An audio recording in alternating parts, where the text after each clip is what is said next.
ಜಿಲ್ಲಾ ಶಸ್ತ್ರಚಿಕಿತ್ಸಕ ಡಾಕ್ಟರ್ ಸಂಗಪ್ಪ ಗಾಬಿ ವರ್ಗಾವಣೆಯನ್ನು ರದ್ದುಪಡಿಸುವಂತೆ ಆಗ್ರಹಿಸಿ ಜಿಲ್ಲಾ ಕಚೇರಿಯ ಮುಂದೆ ಧಾರವಾಡ ಧ್ವನಿ ಸಂಘಟನೆಯ ಕಾರ್ಯಕರ್ತರು ಮತ್ತು ಮುಖಂಡರು ಜಿಲ್ಲಾ ಕಚೇರಿಯ ಮುಂದೆ ಸಮಾವೇಶಗೊಂಡು ರಾಜ್ಯ ಸರ್ಕಾರಕ್ಕೆ ಡಾಕ್ಟರ್ ಸಂಗಪ್ಪ ಗಾಬಿಯವರನ್ನು ವರ್ಗಾವಣೆ ರದ್ದುಪಡಿಸುವಂತೆ ಜಿಲ್ಲಾಧಿಕಾರಿಯ ಮುಖಾಂತರ ರಾಜ್ಯ ಸರ್ಕಾರಕ್ಕೆ ಮನವಿ ಮಾಡಿದ್ದಾರೆ. ಕರ್ನಾಟಕ ಧ್ವನಿ ವತಿಯಿಂದ ನಾವು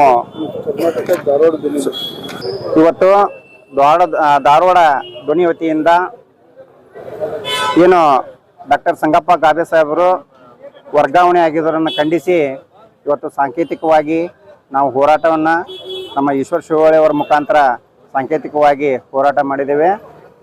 ಈ ಹೋರಾಟ ಏನಪ್ಪ ಅಂತಂದ್ರೆ ಡಾಕ್ಟರ್ ಗಾಬೆ ಸಾಹೇಬರು ಅಚ್ಚುಮೆಚ್ಚಿನ ದೀನದಲಿತರ ಆಶಾ ಕಿರಣ ಅಂತೇಳಿ ಹೇಳಕ್ಕೆ ಇಷ್ಟಪಡ್ತೇನೆ.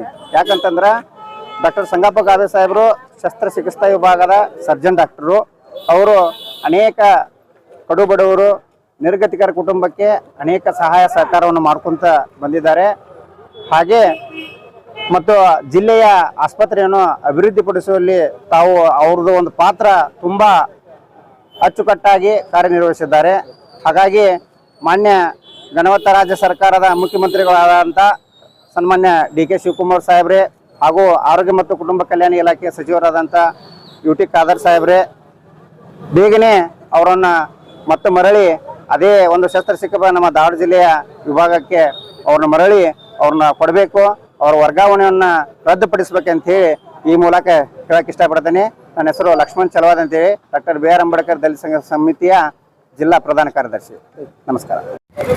ಡಾಕ್ಟ್ರೆ, ಇವತ್ತು ಏನು ನಾವು ಧಾರವಾಡ ಜಿಲ್ಲಾಧಿಕಾರಿಗಳಿಗೆ ಮುಖಾಂತರ ಆರೋಗ್ಯ ಸಚಿವರಿಗೆ ಹಾಗೂ ಮುಖ್ಯಮಂತ್ರಿಗಳ ಗಮನಕ್ಕೆ ಒಂದು ವಿಷಯವನ್ನು ವ್ಯಕ್ತಪಡಿಸಿದ್ದೇವೆ. ಧಾರವಾಡ ಜಿಲ್ಲಾ ಸರ್ಜನ್ ಶ್ರೀ ಸಂಗಪ್ಪ ಗಾಬಿ ಅವರು ಏನು ಇಲ್ಲಿ ಸರ್ಜನ್ರಾಗಿ ಬಂದಿದ್ರು, ಅವಾಗಿಂದ ಇಲ್ಲಿವರೆಗೂ ಕೂಡ ನಮ್ಮ ಧಾರವಾಡ ಸಿವಿಲ್ ಹಾಸ್ಪಿಟ್ಲ್ ಮೊದಲು ಗಬ್ಬು ನಾರ್ತಾ ಇತ್ತು. ಇವತ್ತು ಅಲ್ಲಿ ನೋಡಿದ್ರೆ ನೀವು ಎಲ್ಲಿ ಉಗುಳಾಕ ಮನಸ್ಸಾಗೋದಿಲ್ಲ, ಅಷ್ಟು ಸ್ವಚ್ಛಾಗಿಟ್ಟಾರ. ಆಮೇಲೆ ಪ್ರತಿಯೊಬ್ಬ ಬಡ ರೋಗಿಗಳು ಬಂದರೆ ಅವ್ರಿಗೆ ಒಳ್ಳೆ ಒಂದು ವೈದ್ಯಕೀಯ ಇದು ದೊರೆಯೋ ಥರ ಎಲ್ಲರಿಗೆ ಟ್ರೀಟ್ಮೆಂಟ್ ಕೊಡೋಕಲ್ಲಿ ವ್ಯವಸ್ಥೆ ಮಾಡಿದ್ದಾರೆ. ಮತ್ತು ಯಾವುದೇ ಅಲ್ಲಿ ನೀವು ರಾತ್ರಿ 12 ಗಂಟೆಗೆ ಹೋದರೂ ರೋಗಿ ಬಂದವ್ರಿಗೆ ಯಾರು ಹಂಗೆ ಹೊಳ್ಳಿ ಹೋಗೋಂಗಿಲ್ಲ, ಆ ರೀತಿಯಾಗಿ ಟ್ರೀಟ್ಮೆಂಟ್ ಕೊಡೋ ವ್ಯವಸ್ಥೆಯನ್ನು ಮಾಡಿದ್ದಾರೆ. ಯಾಕಂದರೆ ನಾವು ಹಲವಾರು ವರ್ಷಗಳಿಂದ ನಾವು ಸಾಮಾಜಿಕ ಲೈನ್ನಲ್ಲಿ ಇರ್ತಕ್ಕಂಥದ್ದು ಇದ್ರೂ ಕೂಡ ನಾವು ರಾತ್ರಿ 11 ಗಂಟೆ 12 ಗಂಟೆಗೆ ಹೋಗಿ ಜಗಳ ಮಾಡಿ ರೋಗಿಗಳನ್ನು ಅಡ್ಮಿಟ್ ಮಾಡ್ತಾ ಇದ್ವಿ. ಈಗ ನಾವು ಇವ್ರು ಬಂದಾಗಿಂದ ಯಾವುದೇ ಒಂದು ನಮ್ಗೆ ತೊಂದರೆ ಇರಲಿಲ್ಲ. ಯಾಕಂದರೆ ಸರ್ಗೆ ಹೋಗಿ ಗಮನಕ್ಕೆ ತಂದರೆ ಅವ್ರು 2 ನಿಮಿಷನಾಗ ಅವ್ರಿಗೆ ರೋಗಿಗಳಿಗೆ ಏನು ಟ್ರೀಟ್ಮೆಂಟ್ ಕೊಡಬೇಕು ಕೊಡಿಸಿ ಅವ್ರು ಕಳಿಸ್ತಾ. ಮೊದಲು ಏನಾಗಿತ್ತು ಅಂದ್ರೆ ಧಾರವಾಡ ಏನಾಗಿತ್ತು ಅಂದ್ರೆ ಇದೊಂಥರ ಪೋಸ್ಟ್ ಆಫೀಸ್ ಅದಾಗಿತ್ತು. ಏನು ಅಂದ್ಕೊಳ್ಳಿ Hubli Hubli K M C ಅಂತ ಕಳಿಸ್ತಾ ಇದ್ರು. ಇವತ್ತು ಏನಿಲ್ಲ, ಎಲ್ಲರನ್ನು ತೊಗೊಂಡು ಭಾಳ ಎಮರ್ಜೆನ್ಸಿ ಇದ್ರೆ ಮಾತ್ರ ಅವ್ರನ್ನ ಕೆ ಎಮ್ ಸಿ ಕಳಿಸುವಂಥ ವ್ಯವಸ್ಥೆ ಆಗೈತಿತ್ತು ಈಗ. ಯಾಕಂದ್ರೆ ಇಲ್ಲಿ ಅಷ್ಟು ಒಳ್ಳೆ ಉತ್ತಮವಾದೊಂದು ಆರೋಗ್ಯ ಸಿಗ್ತಾ ಇತ್ತು. ಇಂಥ ಒಂದು ಪರಿಸ್ಥಿತಿಯಲ್ಲಿ ಕರ್ನಾಟಕ ಸರ್ಕಾರ ಈ ಗಾಬಿ ಸರ್ನ ಇಲ್ಲಿಂದ ಟ್ರಾನ್ಸ್ಫರ್ ಮಾಡೋದಕ್ಕೆ ನಾವೆಲ್ಲರೂ ಖಂಡನೆ ವ್ಯಕ್ತಪಡಿಸ್ತಾ ಇದ್ದೀವಿ. ಇವತ್ತು ಏನು ಧಾರವಾಡದ ಎಲ್ಲ ಜನರು ಸೇರಿ ನಾವು ಇವತ್ತು ಪ್ರತಿಭಟನೆ ಮಾಡಿದ್ದೀವಿ ಮತ್ತು ಮನವಿಯನ್ನು ಕೂಡ ಕೊಟ್ಟಿದ್ದೀವಿ. ಇದಕ್ಕೆ ಸರ್ಕಾರ ಮನೆದು ಅವ್ರ ವರ್ಗಾವಣೆ ರದ್ದು ಮಾಡಬೇಕು. ಮಾಡದೇ ಹೋದ್ರೆ ನಾವು ಮುಂದೆ ಸಾಂಕೇತಿಕವಲ್ಲ ಬೃಹತ್ ಪ್ರಮಾಣದಲ್ಲಿ ನಾವು ಹೋರಾಟ ಮಾಡ್ತೀವಿ ಅಂತೇಳಿ ಈ ಮೂಲಕ ಆಗ್ರಹ ವ್ಯಕ್ತಪಡಿಸ್ತೀವಿ.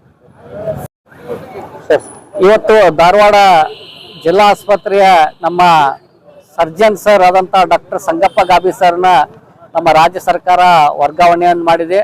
ಆದ್ರೆ ಇಲ್ಲಿ ಧಾರವಾಡದಲ್ಲಿ ದೀನದಲಿತರು ಬಡವರು ಬಗ್ಗೆ ಅತ್ಯಂತ ಕಾಳಜಿ ವಹಿಸಿ ಕೆಲಸ ಮಾಡುತ್ತಿರುವ ಸಂಗಪ್ಪ ಗಾಬಿಯನ್ನ ವರ್ಗಾವಣೆ ಮಾಡಿದ್ದು ಅತ್ಯಂತ ನೋವನ್ನು ತಂದಿರುವಂಥ ಧಾರವಾಡ ಎಲ್ಲ ಜನತೆಗೆ ನೋವನ್ನು ತಂದಿದೆ. ಯಾಕಂತಂದ್ರೆ ಇವತ್ತು ಅವರ ಸಂಗಪ್ಪ ಗಾಬಿ ಸರ್ ಬಂದ ಮ್ಯಾಗ ಇವತ್ತು ನಮ್ಮ ಜಿಲ್ಲಾ ಆಸ್ಪತ್ರೆಯನ್ನ ಸಾಕಷ್ಟು ಪ್ರಮಾಣದಲ್ಲಿ ಬದಲಾವಣೆಯನ್ನು ಮಾಡಿದ್ದಾರೆ. ಮತ್ತು ಸ್ವಚ್ಛತಾ ಇರ್ಬೋದು, ಪೇಷಂಟ್ಗಳಿಗೆ ಅವರಿಗೆ ಸಹಾನುಭೂತಿಯಿಂದ ಮಾತಾಡ್ತಾ ಇರುವುದು ಮತ್ತು ಅವರಿಗೆ ಚಿಕಿತ್ಸೆಯನ್ನು ಕೊಡ್ತಾ ಇರೋದಾಗ್ಬೋದು, ಯಾವುದೇ ತರನಾದ ತಮ್ಮ ಸಾರ್ವಜನಿಕರ ತೊಂದರೆ ಆಗದಂಗೆ ನೋಡಿಕೊಂಡು ಇವತ್ತಿನ ಮಟ್ಟ ಒಂದು ಕೂಡ ಕಪ್ಪು ಚುಕ್ಕಿಯನ್ನ ಇಟ್ಕೊಳ್ಳದೇ ಒಳ್ಳೆಯನ್ನ ಕೆಲಸ ಮಾಡ್ತಾ ಇದ್ದಾರೆ ಡಾಕ್ಟರ್ ಸಂಗಪ್ಪ ಗಾಬಿ ಸರ್.